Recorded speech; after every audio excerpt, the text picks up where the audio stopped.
உங்களுடைய உங்களுடைய growth பார்த்து நிறைய பேர் இன்செக்யூர்டா இருக்காங்கன்னா you are into big league welcome அப்படின்னு. அப்ப நான் புரிஞ்சுக்கிட்டது, ஒரு விமர்சனம் நம்ம மேல வைக்கப்பட்டா அதுக்குள்ள இருக்கிற அர்த்தத்தை முதல்ல பார்க்கணும் அப்படின்றத அங்க நான் தெரிஞ்சுக்கிட்டேன். படம் சரியில்லைங்கிறது சரியான விமர்சனம், படத்தை சரியா திருத்திக்கணும்ன்றது. ஆனா நம்மளே காலின்னு ஒரு விமர்சனம் வருதுன்னா அதை நம்பாத, அதை நீ எடுத்துக்காத அப்படின்றத அன்னைக்கு நான் சார்ட்ட இருந்து எடுத்துக்கிட்ட ஒரு மிகப்பெரிய பாடம். ஏன் இது இந்த இடத்துல சொல்றேன்னா, நீங்களும் உங்க லைஃப்ல அப்படி இருங்க. உங்களுக்கு பிடிச்சத உங்களுக்கு பிடிச்சவங்களுக்காக பண்ணிட்டு போயிட்டே இருங்க. யாருமே எதுவுமே சொன்னாலும் கவலைப்படாதீங்க.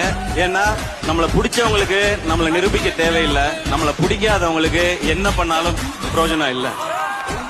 இன்னைக்கும் நான் நிறைய பேரை பாக்குறேன், லைஃப்ல ஒரே ப்ராப்ளம், ஒரே டிப்ரெஷன், ஒரே பிரச்சனை அப்படின்னு சொல்லிட்டே இருக்காங்க. நம்ம லைஃப்ல பிரச்சனைன்றது நம்ம மெட்ராஸ் மழை மாதிரி, நீ ப்ரிப்பேர்டா இருக்கும்போது வராது. நீ ஜாலியா இருப்பல்ல, அப்ப ஒரு காட்டு காட்டிட்டு போயிரும்.